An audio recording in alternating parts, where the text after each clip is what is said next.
Welcome everybody to Red Hat Travel Channel. I'm back in Japan, but this time not alone.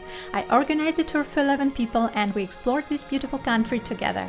We visited a lot of places and tried a lot of things. In this video, I'll share with you our 2 weeks Japan itinerary. Tokyo is the capital of Japan and is the world's most populous metropolis.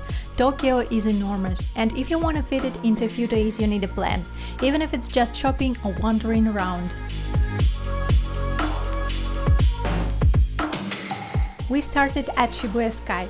This stunning observation deck offers a 360 degrees panorama of the city. You have to buy tickets in advance. To avoid the crowds, I recommend arriving at the opening, and yes, you'll have a great view of Shibuya Crossing from here. We walked in Shibuya and Harajuku, had lunch and headed to Gatokuji Lucky Cat Temple. It's a bit out of the way but really cute and unique. The legend says a samurai lord was saved here from the storm by a cat and became a patron of the temple. At night we head to Akihabara, had some dinner and visited a maid cafe. It's not allowed to film there, but trust me, it was fun. This is what our 4-star hotel in Tokyo looked like.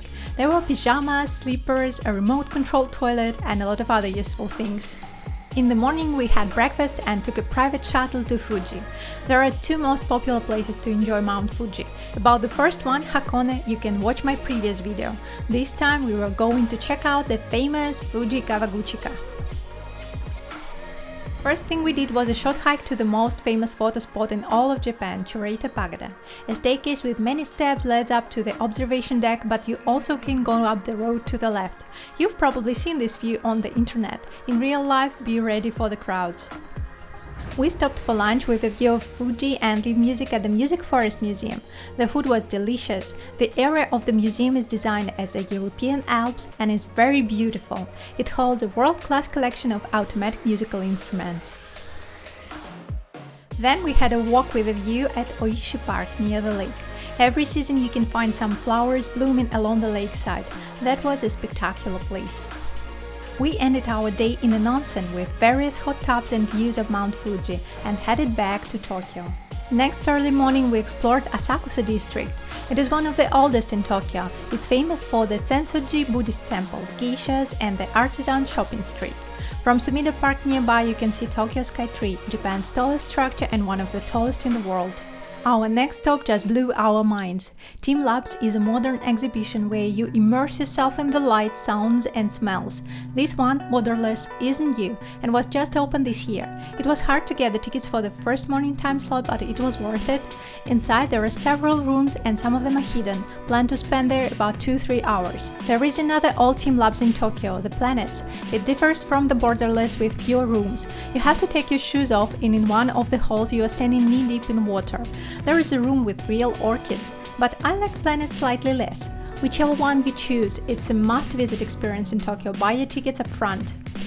Also, if you have a free day in Tokyo, I highly recommend taking a ride to Kamakura, the ancient capital of the samurai and so-called mini Kyoto, with beautiful temples, cute stores and amazing oceanside. In case you're a Harry Potter fan, don't miss Warner Brothers studio at the making of Harry Potter. More information, budget for a trip and other useful tips you can find in my detailed itinerary at the link below the video. Check it out. Meanwhile, we took a train to Takayama. If you're hungry, at the train station you can buy a bento box sekibenya. You can even hit some of them. Something strange happened with the weather, and instead of 18 degrees in late March, it snowed in Takayama. In Takayama we stayed in a traditional Japanese house, a ryokan, with futons instead of a regular bed and delicious home-cooked food. I forgot to make a video of my room, sorry. It was comfortable and we had an onsen on the first floor.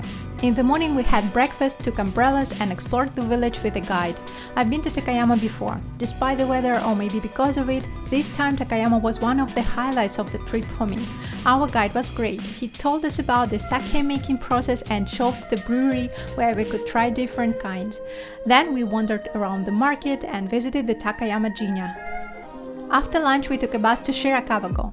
Shirakawa is an old silkworm village and UNESCO heritage. Hidden away deep in the mountains, it's famous for the thatched triangle roofs of the houses. They're very unique.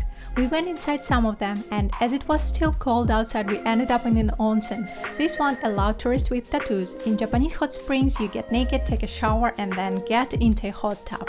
In the evening, we took a bus to our hotel in Kanazawa. It was a very busy day, which we ended with some delicious sushi. Kanazawa is one of my favorite cities in Japan. You can watch about its castle and Kinroku garden in my previous video or download a detailed itinerary. This time we also visited the Omicho market. With its stalls of fresh fish and seafood, Kanazawa is very close to the ocean. Of course, we couldn't resist having a fresh delicious lunch there. There is an old charming chai district in Kanazawa, with traditional houses and geisha performances. Kanazawa is the largest supplier of gold leaf. You can buy some nice souvenirs with gold, create your own chopsticks on a masterclass, or even try golden ice cream. In the evening we went to Kyoto. Kyoto is the cultural capital of Japan. It has a particularly high concentration of temples, entertainment and tourists. The usual must-visit program includes Kinkakuji, the Golden Pavilion, Go Early, Niho Castle, a Shogun's Castle 1603. It's not allowed to film inside, but the castle is cool. Buy tickets online to skip the line. And Kiyomizu-dera Buddhist Temple Complex, Kyoto's most popular and one of the most beautiful. It was founded in 780 on the site of Ottawa Falls, whose sacred waters is reputed to have healing properties and good fortune. Many people do rituals here. We also decided to participate in the ancient ritual of making authentic Japanese tea wearing kimono.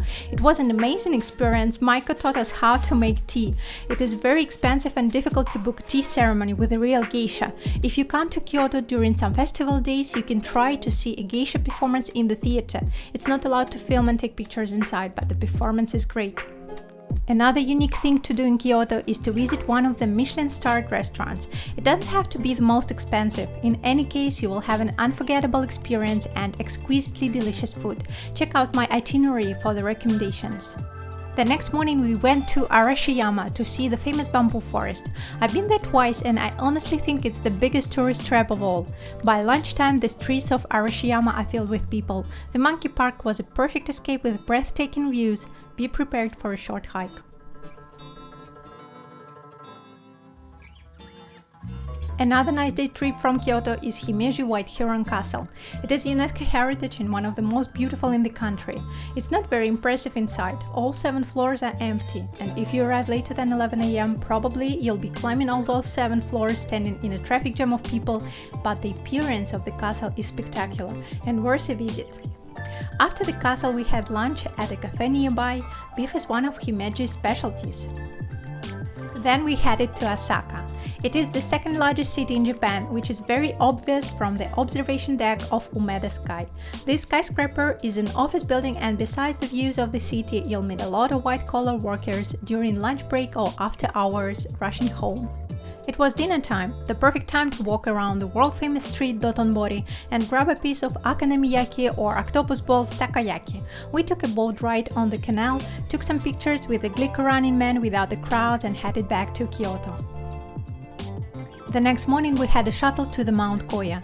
Koyasan is home to several hundred Buddhist temples and is one of Japan's important sacred sites. In Koyasan we had a real monk guide who showed us around and told us about Shingon Buddhism. We stopped by Danjo-garan Temple, enjoyed the Kangobuchi Garden of Stones, which is the largest in Japan, and went to Akunoin Cemetery. This is a very unusual place, unlike any other. Akunoin Cemetery is Japan's biggest and home to more than 200,000 graves of Buddhist monks who are said to be waiting for the resurrection of the future Buddha. It dates back to at least 860 AD and every inch of it is sacred. There are a lot of corporate graves, which are built by Japanese companies to immortalize their best employees. At the end of the cemetery, you'll find a hall with 10,000 donated lanterns and a mausoleum of Kobo Daishi, a founder of Koyasan. Monks believe he is still alive and bring him milk twice a day. We were also very hungry after our tour and went to our hotel. In Koyasan you can stay overnight in a real temple, Shukubo, and try traditional Zen food cooked by the monks. In the morning you can join the prayers at the temple before breakfast. The next morning we said goodbye to Koyasan and headed to our final destination, Nara. Nara is famous for its deer and amazing ancient temples. It was the capital of Japan in the 8th century and now a UNESCO heritage site. The most impressive structure in the city, the temple Todaiji. It is one of the world's largest wooden structures, and there is a great Buddha statue inside. To imagine how big the Buddha sculpture is, just look at this pole. It has a big hole in it, in the size of the great Buddha statue nostril. If you can get through this hole, you will have good luck and prosperity. The Todaiji we went to Kasuga Taisha. It is a very important Shinto shrine with a beautiful garden and lanterns. We walked there and celebrated the end of our trip at izakaya. The next day we came back to Tokyo and left pieces of our hearts in this amazing country. I hope you enjoyed this video. Don't forget to like and subscribe. Check out my detailed itinerary and Red Hair Travel website at the link below.